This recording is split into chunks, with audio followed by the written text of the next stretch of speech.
On a cool and somewhat cloudy afternoon in April, I had a chance to explore some of the town of Širvintos.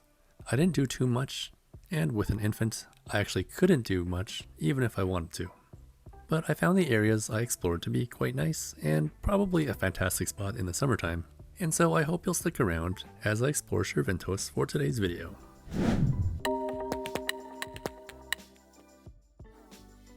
So, located partway between Vilnius and Ukmergė is the town of Širvintos. Information from geodata.lt says that Širvintos district municipality had a population of just under 15,000 in 2022. The town itself, where I explored, was recorded at 5,827 people in 2021. Given the trend of this chart, I guess these numbers might be even lower now. The website of the municipality district says that, according to legend, the name of the town of Širvintos comes from the river Širvinta. The river's name is believed to come from a group of moose called Širvė, who made their way through the dense forest near the river, leaving a trail behind. The coat of arms of the city of Širvintos is a moose head adorned with forked horns and the sword, which symbolizes fighting with enemies. The town says that it renovated its pedestrian and bicycle paths during the end of 2020, including a long pedestrian bridge connecting the town center with the beach and residential area. I guess I got to enjoy a little bit of this while I walked around. So what was I doing there?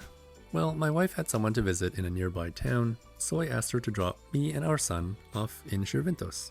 My son and I started our exploration over here, outside the Sodra building. After walking a little bit, I encountered the main bus station of Širvintos and kept walking until I found this nice little pathway. So I'm not sure if there's a proper English word for it, but maybe like a promenade, even though those are usually near water. But it's interesting to see this, because I noticed something similar with Ukmergė. So maybe someone watching can tell me if this is a common feature among small Lithuanian towns, or if it's just a coincidence in these two cases.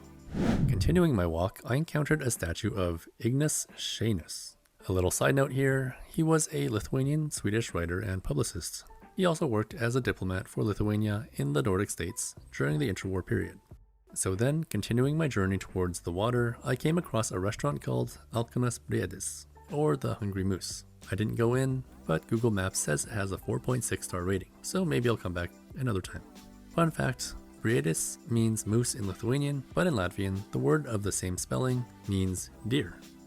And yeah, the town looks pretty dead right now, but it's not all that surprising for a cold and cloudy Wednesday afternoon in April. Nonetheless, as I walked along the lake and crossed the bridge, I could really imagine this place being a fantastic summertime hangout spot. It's probably quieter and more peaceful than any of the waterside areas in Vilnius, but that's just a guess.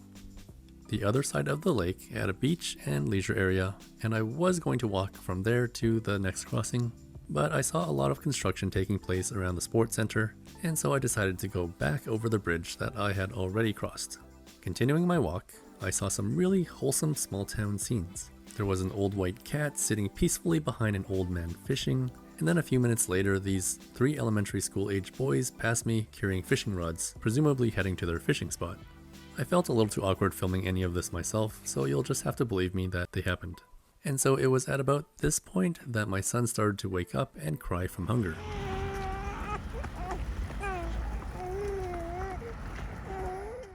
And so I rushed to find somewhere suitable to sit down and feed him, and we ended up sitting under a tree outside the municipality building. It was essentially the end of my exploration, since the little guy, once he's awake, tends to cry pretty badly unless he's being held. So until my wife arrived, I was mostly just holding him and bouncing him and trying to calm him down. It had limited success. So what are my thoughts of Širvintos? Well, first of all, I know that I didn't get a chance to explore everything, so I think you'll have to take this into consideration. Secondly, I can imagine this place being really nice in the summertime, especially the area around the lake. Not only is there this tiny beach, but there's this water park area too. If I can somehow capture the video from the website, I'll be sure to include it here.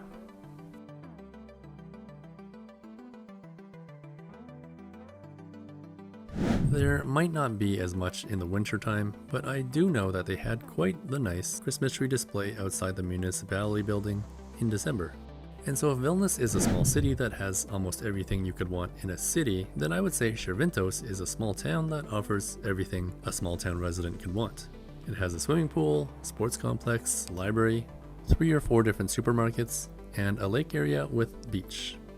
So if you're interested in visiting Širvintos town and hanging out there, it's a roughly 45-minute drive by private vehicle or roughly 1 hour by bus from the Vilnius main station. There are multiple buses per day, and I'll leave the website with the bus schedule in the video description.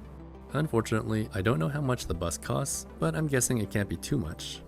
Well, I hope you enjoyed walking around Širvintos with me. If you've been here yourself, do let me know what you think of it. Thanks so much for watching, and I'll see you next time.